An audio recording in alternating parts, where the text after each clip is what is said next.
I got yelled at by a Brazilian Jiu Jitsu influencer mom for aggressively trying to tear her leg off of her body, and I don't regret doing it at all. Well, to understand how I got here, I gotta give y'all some context. So, I practice a martial art called Brazilian Jiu Jitsu. And if you didn't know, Brazilian Jiu Jitsu, also known as BJJ or Jiu Jitsu, is a grappling style. This means rather than striking, throwing punches or kicks, you're mostly going for grabbing them, going for throws, trying to choke them out, try to break their limbs through grappling based techniques. So, some examples like grappling style martial arts would be like judo, sambo, wrestling, that kind of stuff. If you play fighting games, some characters that are grapplers would be like Zangief from Street Fighter or Dragunov from Tekken. If you like action movies, John Wick also uses a lot of grappling style techniques when he fights people. And I am a white belt at Brazilian Jiu Jitsu, but I also have about like 5, 6 years of total training experience. So you must be wondering, so how do you have a white belt, or how are you still a white belt after 5 years of training? Well, I started jiu-jitsu when I was sophomore in high school, and I trained until I graduated, even competed a couple times and did pretty well. After that, it's the usual stuff. I trained on and off due to being busy with like university, work, and honestly playing too much League of Legends. I also moved more than I'd like to, and so I've ended up training at a couple different schools within a short period of time. I also haven't trained in like a gi style jiu-jitsu since high school because I find no gi a lot more fun. So I'm probably ranked somewhere in like the mid 300s of all white belts in the world, which I think is pretty good. And if you're curious, my style has ended up being more like a rubber guard, bottom half guard, using a lot of leg attacks because I'm usually smaller than most of the people I've trained with. So some people would refer to me as a power bottom. One of my favorite instructors was big on leg locks and leg attacks, so I guess this passed off onto me because I'm a big leg lock enjoyer. Anyways, I just moved and found a new jiu-jitsu school. I signed up for the free trial to check it out, and I ended up liking it. The instructor was knowledgeable and he was super chill. My issue was that the jiu-jitsu school is more of an old school jiu-jitsu school, where they focus a lot more on gi-based techniques. No-gi classes were only offered 2 times during the week compared to the 7 or 8 times they offered gi classes. The no-gi classes were super chill and laid back compared to the gi classes. In gi, there was a curriculum they'd follow and a whole technique schedule and everything. It was super rigid. For no-gi, we'd just show up, warm up a bit, and the instructor would be like, what do you guys want to know? And someone would suggest something, and then we'd work on that, and then that was it. It's pretty much the difference between an ancient art of unarmed combat versus Mexican ground karate. At the second no-gi class I went to, everything went as normal. I think we were working on Darce chokes and Peruvian neckties that day. But afterwards, drilling ends as usual and it was time to roll. If you didn't know, rolling is jiu-jitsu sparring, where you try to make another person give up their chokes and or threat of broken limbs. It was an open roll, so you kind of just walk up to people and ask if they want to spar or roll, and you kind of just start. After my second round of sparring, she enters, the purple belt influencer mom. She asks if I want to roll, and I said sure. Before we start rolling, she's like, hey, mind if I record our roll? It's for Instagram. I thought it was going to be super chill, and I said sure, why not? Unfortunately, it was not chill. She was super aggressive and violent in her movements. She was doing cringe stuff like digging her elbows into my inner thigh to get out of a closed guard position. And she was always going for the hand over mouth smother, which is pretty cringe. You only do that with like your friends, people you know, and in competitions, not against some random guy you met who's a white belt and new to your school. So she was also bigger than me, so it was just her bullying me till the round ended where neither of us got the submission.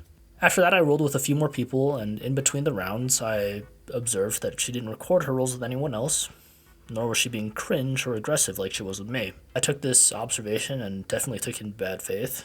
I assumed she was just using me as her, look at me, I'm good at jiu-jitsu, look at how I'm destroying this white belt, type video to flex on the gram.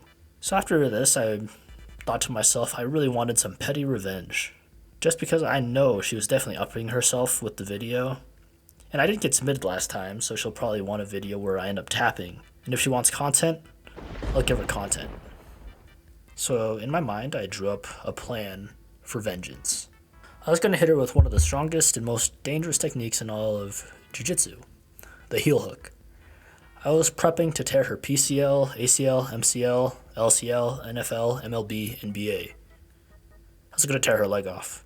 From some mid-round eavesdropping, I learned that she's a competition purple belt who mainly focuses on gi-style jiu-jitsu. She rarely pulls up to no-gi training and pretty much has never competed in no-gi tournaments. The problem is that a white belt such as myself tapping a purple belt is like 1 in 100, and that's being super generous. Fortunately for me, I have an IQ of like 300 or something. I calculated my odds of winning and they were pretty good. I had a few pretty distinct advantages.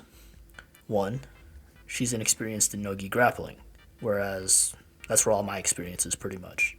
Two, she doesn't know her leg lock defense because she rarely encounters it. Leg locks are extremely limited in like purple belt and lower gi competition. Three, I have the element of surprise. She probably won't expect me to throw out a leg lock since she knows I'm a white belt, and white belts aren't usually taught nor encouraged to use dangerous techniques.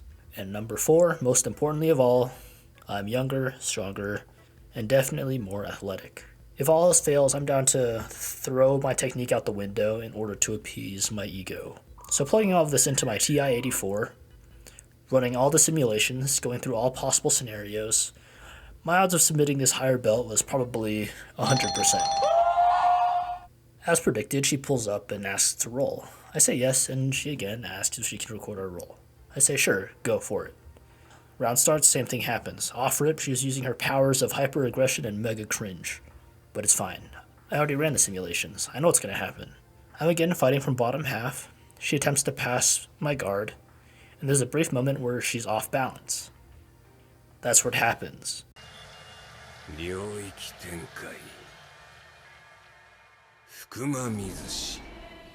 I sweep her off balance using a single leg X guard, and then I attack with an outside Ashigarami. Since she is super unaware of leg attacks, I find her a heel and lock in a tight outside heel hook. And I was about to rip that hoe off rough.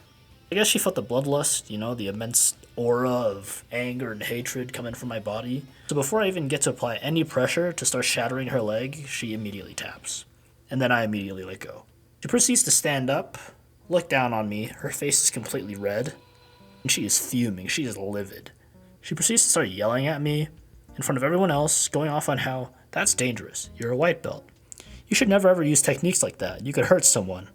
And in hindsight, those are all correct statements, but I don't care. I'm so mad that she just picked up her phone and abandoned the roll entirely, like mid-round. Like the entire time I trained at that school, I saw her maybe like once or twice at another no-gi class after that, and I never rolled with her again. If you're the purple belt influencer lady, and you're watching this, you know who you are, and I want you to know that I hate you. Don't use me as your easy submission role for social media just because I'm a white belt and I'm the new guy. I don't care if I'm a white belt.